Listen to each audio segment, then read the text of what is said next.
What's up, you guys? Chet Guthrie, the Dream Poet here, coming to you all with day 74 of my vlogging experience here in the state of Florida. And I have found a great way to start off this morning. I am going to be watching Stranger Things Season 3. I think what I'll do is, I think I'm going to do a review of it. I think that's what I'm going to do. Yeah. So you guys, day 74, let's do it. She came through this. Your mom's hella nice. Oh dude, that is so Thank cool. you for choosing Wendy's. That's great. Hold on, let me get it. Go get my phone.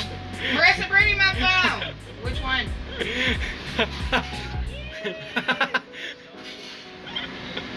He's down. Only ketchup, mustard? Oh dude, that's so great.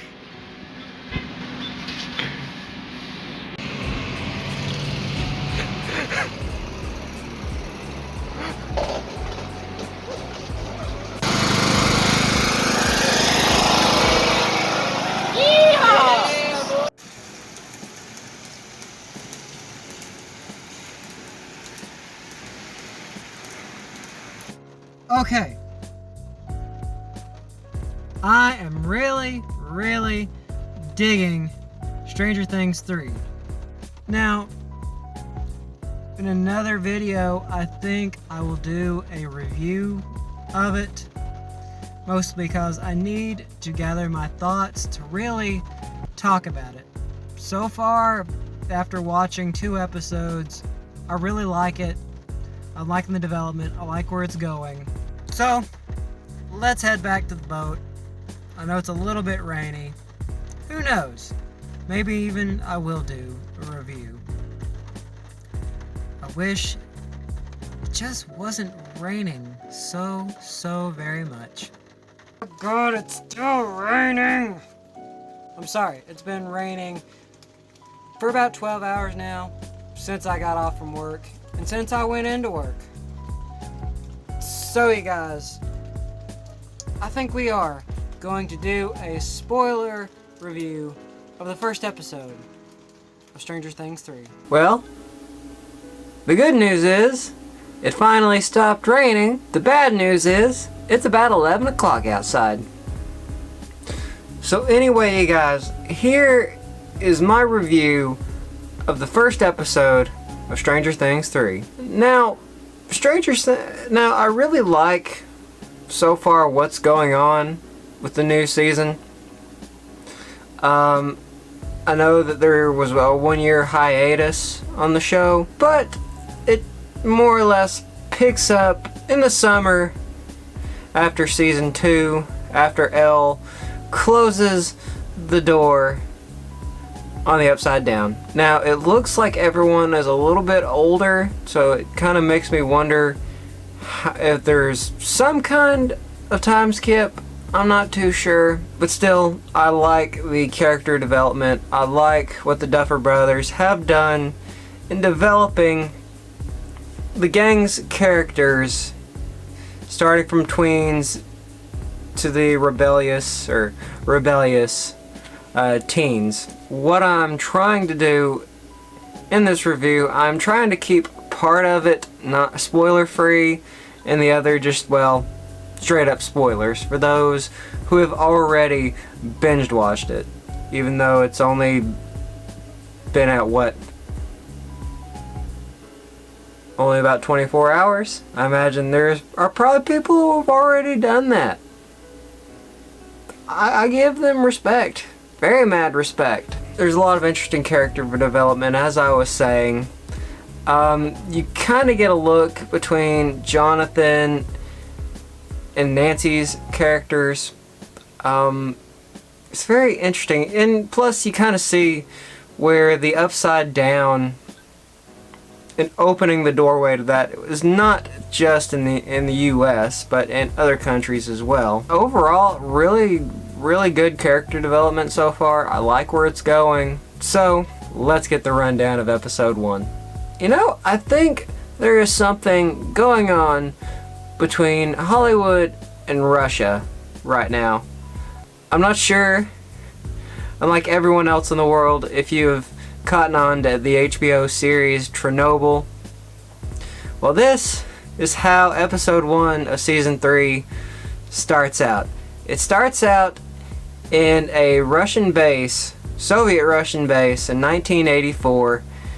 And while in the previous season you see that El is trying to close off, well, not trying, is closed off the door to the Upside Down, the Russians in turn are trying to close the door. And they're using this really weird machine that is very mysterious. You don't really get much description on it. But ultimately it fails and it kills everyone in the room. Great graphics. You can kind of see how these Russian scientists just like explode in the aftermath of it. And the comrade chief, I guess you would call him, I think that's what you called him, the comrade chief comes in, tells them you have exactly 1 year to figure it out. And I really wanted to know more about a certain character. He's this really tall fellow, but basically he had one of the scientists up by the neck and he was basically strangling him, and it's just like, is he like one of the other children? Maybe? Probably not. That's probably just a brain fart. But, like, dude, I love the opening of Stranger Things 3. It was so good. Then everything flash forwards to Hawkinsville, 1984, just before the summer is beginning. Right off the bat, you can kind of see there's a major love change or development, between Mike and Elle. And it's really cute. And it's very reminiscent of what a lot of loves and relationships are like in the teenage years for a person. You see like a lot of frustration between Hooper, and I mean it's causing him a lot of frustration. But it cuts to the mall. You have the whole gang, and then this is where Steve comes in. Steve is working at an ice cream shop. I forgot what the main name of it was. And really he lets them in to this passageway like as a lot of malls do, to sneak into the movie theater and to see the 1980s film Dawn of the Dead. While everyone is enjoying the film, the power goes off, and right as the power goes off you can see that Will, the hairs on the back of his neck are standing up, and in the Upside Down, I will say it looks like he is having a really bad flashback, but since he's having the hairs on the back of his neck standing up, it's like it's this feeling for him that something's not right in the Upside Down. As you all remember in the previous season, the Mind Flayer possessed Will, and it really screwed him up. So he's still dealing with a lot of the psychological baggage that he went through.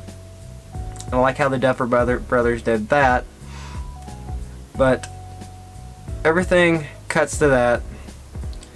Into the summer. This is where we see everyone getting back together. You see like a lot of the characters, I guess they are in love with one another, and I can't quite remember. That's something I will save for you guys for Stranger Things. I'm just telling you all what I found really interesting about it. But dude, I love how they introduced Dustin. It was totally hilarious. You see, he went to science camp the entire summer and he comes back. He's not getting a call from anyone. And as he's coming through the door, he's seeing like all his he's seeing all his toys activating and pulling to the hallway. And this is where he takes like a really, really old school can of hairspray. Dude,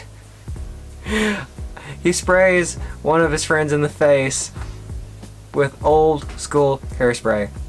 That I will say for you guys, because it was funny on which one or which person he does it to. So in this you can kind of see where Dustin has not matured enough or as much as the rest of the gang. He's still building a lot of really weird trinkets, toys, whatever you want to call them. And it's kind of shown when he builds this very large scale radio tower and convinces everyone to hike 5 hours into the woods to get it working, and ultimately they can't get a hold of his quote-unquote girlfriend. And you can kind of see that everyone's just like, this isn't working. I'm gonna go spend time with my girlfriend, or it's getting late. And I really like how that scene kind of brings like that in that regard, because when we're young like that, or when you're young like that, that's tend to be one of the only things that you really think about is, well, relationships. It's a new part of life, and it kind of sucks for Dustin. Now, flash forward to Steve. Steve has more or less fallen on hard times.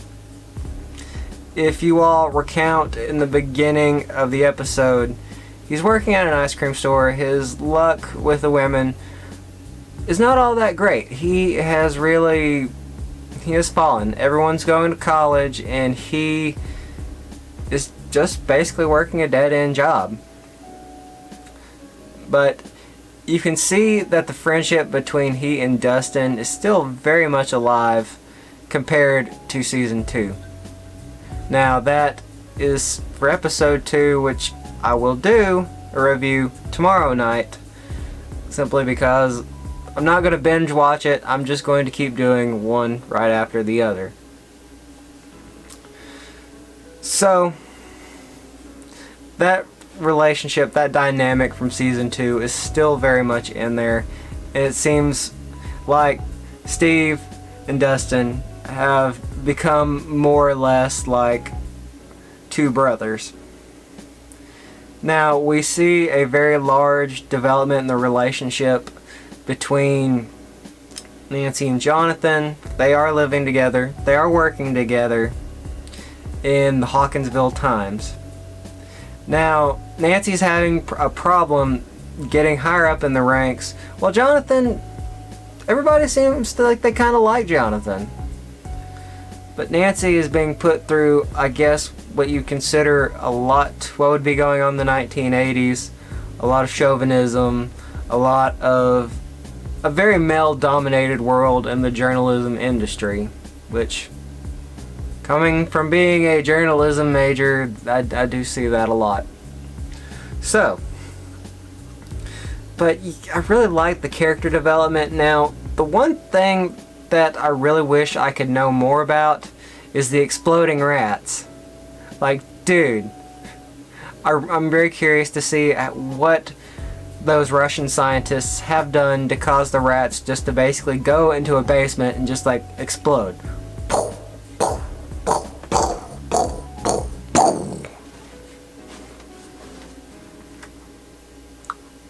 I might only do that just once. And then, oh my goodness, this is one of my favorite things. What they did between Billy and Nancy's mom? Karen. I love what they did with the whole MILF relationship between Billy and Karen.